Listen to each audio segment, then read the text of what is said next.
প্রতিদিন আমার কাছে কিছু অভিযোগ আসে, পিতা মাতা তারা আমার কাছে আসে, আমার সন্তান আমাকে মারধর করছে, আমার জিনিসপত্র বিক্রি করে ফেলছে, কাউকে মানে না, ঘর দুয়ার ভাঙছে, বউকে মারছে, প্লিজ আপনি ওনাকে নিয়ে যান, জেলে দেন। এটা তো আমার কাজ না, আমি ওরে জেলে দিতে পারি না, কারণ জেলে দেওয়ার জন্য নির্দিষ্ট কিছু কারণ লাগে। সে তার মাদকাসক্ত হতে হবে, তার হাতে মাদক পাইতে হবে আমাকে, বা বহন করে নিয়ে যাচ্ছে এবং পেতে হবে। তখন আমি ওনাদেরকে ডাকাই, মানে কাউন্সিলিং করি, কিন্তু কোনো কাজ হয় না, কারণ এটা শুরু থেকে অঙ্কুরে বিনাশ করতে হবে। এটা আমার সন্তান কোথায় যাচ্ছে আমাকে খেয়াল করতে হবে। আমার সন্তান কি মাদকাসক্ত হচ্ছে, আমার সন্তান কি কুসঙ্গ সাথে মিশছে, আমার সন্তান কি আপনার টিকটক করছে, টিকটকে কি কি করছে, এগুলো সব আমাদেরকে পিতা মাতাকে আগে খেয়াল করতে হবে। এখন 11th আওয়ারে যদি এশিয়া প্রশাসনের কাছে আপনারা হেল্প চান, এই হেল্পটুকু আমরা করতে পারি না, তখন আমাদের খুব কষ্ট হয় পিতা মাতার জন্য। আমি যারা পিতা মাতা আছেন তাদের কাছে আমার বিনীত অনুরোধ, আপনারা আপনাদের সন্তানকে দেখভাল করেন, কোথায় যায়, কার সাথে মিশে, এটা আগে আপনারা দেখভাল করবেন। আর প্রথম শিক্ষাটা হচ্ছে তার পরিবার, তারপর হচ্ছে স্কুল, সমাজ। তাহলে আমাদেরকে পরিবারকে বেশি নজর দিতে হবে। আরেকটা বিষয় হচ্ছে, আমি এখানে বসে আপনারা এই যে খুমতা ফাউন্ডেশন যে উদ্যোগটা নিয়েছেন, এটা একটা ব্যতিক্রম ধর্মী উদ্যোগ, এবং আমি আপনাদেরকে সাধুবাদ জানাই। যুবকরা আসলে চাইলে সব পারে, আর যেটা সিনিয়রদের জন্য আসলে ওনাদের জন্য এটা এখন সম্ভব না, ওনারা আপনাদের পাশে থাকবেন, কিন্তু উদ্যোগ নিতে হবে যুবকদের। যুবকরা যতগুলো বিজয় এসেছে, যুবকরাই এখানে অংশগ্রহণ করেছে। আমি মনে করি মাদকের বিরুদ্ধে এটা আপনাদের একটা যুদ্ধ, এখানেও আপনারা বিজয়ী হবেন। এই যে এই ব্যানারটা আমি দেখছি, এতক্ষণ ধরে আমি তাকিয়ে আছি, একসময় হয়তো আমি থাকবো না এখানে, হয়তো আমি বেড়াতে আসবো, দেখবো বিশাল একটা সাইনবোর্ড মাদক মুক্ত খুমতা লেখা এখানে।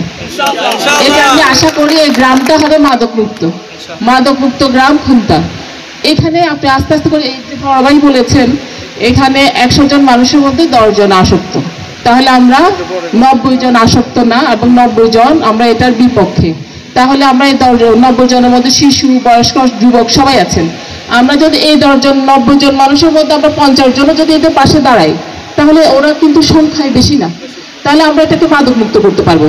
আর খুলনায় আপনারাও জানেন, আমরাও জানি, এখানে কিছু যারা সেবন করে এবং বিক্রেতা আছে, আমাদেরকে আপনারা হেল্প করবেন। আমি চাই আপনারা আমাদেরকে হেল্প করেন, সঠিক তথ্য পাঠ্য দিয়ে আমরা আপনাদেরকে হেল্প করব, এবং এটা আমরা আইনের আয়তায় নিয়ে আসবো। আর আমরা যে যারা মাদক সেবন করে, মাদক বিক্রয় করে, তাদের আসলে কাজের ব্যবস্থা করে দিয়েছেন, এটা আমি খুব খুশি হয়েছি। এবং এটাকে আমরা ঘৃণা করি যে না, ও গাঁজাটি, ও এটা হিরোইনসি, ও বাবা খায় না, ওদেরও কাউন্সিলিং দরকার আছে। আর এটা অনেক সময় কিছু ভালো মানুষ এটাতে আসক্ত হয়ে যায়, পারিবারিক কলহ, আপনার ডিপ্রেশন, এগুলো বুঝতে হবে এই মানুষটা কেন গেছে, ওখান থেকে উত্তরণে। যেহেতু আপনারা যুব সমাজ, আপনারা শিক্ষিত, আপনারা মানুষের সাইকোলজি বুঝেন, কেন এই মানুষটা এই কাজে হলো, আসক্ত হলো, আপনারা এগুলো একটু কাউন্সিলিং করবেন। আপনারা যে আর্থিক অনুদান দিচ্ছেন, এটার পাশাপাশি কাউন্সিলিংও দরকার। যারা আছেন যুবক ভাইয়েরা, যারা এই প্রোগ্রামের আয়োজন করেছেন, আমার বিশ্বাস আপনারা এদেরকে আর্থিক সহযোগিতার পাশাপাশি মানসিক কাউন্সিলিং করে ওই জায়গাগুলো থেকে আপনারা বের করে নিয়ে আসতে পারবেন। আমি আমার এখানে আরেকটা বিষয়, প্রায় আমি বাসের হেল্পার ড্রাইভার দেখি, যখন আমি অ্যারেস্ট করে দেখি এরা কি করে, বাসের হেল্পার ড্রাইভার এরা কিন্তু মাদকাসক্ত। তাহলে বাসে কতটুকু সে নিরাপদ? ওখানে মহিলা যাত্রী আছে, শিশু যাত্রী আছে, এই যে বাসে এত অঘটন ঘটে, কেন ঘটে? আমাদের ড্রাইভার হেল্পার এরা বেশিরভাগই মাদকাসক্ত থাকে। তাহলে এই বিষয়গুলো এখন এদের তো কর্মসংস্থানের দরকার, যে আপনারা মাদকাসক্ত যাদেরকে পুনর্বাসন করছেন, এদেরকে যে কর্মসংস্থানের ব্যবস্থা করে দিচ্ছেন, কাউন্সিলিং করছেন, এটার দরকার, এবং এটা আপনারা করবেন। আমি আশা করি সামনে আপনারা মাদকমুক্ত গ্রাম ঘোষণা করবেন। ধন্যবাদ সবাইকে।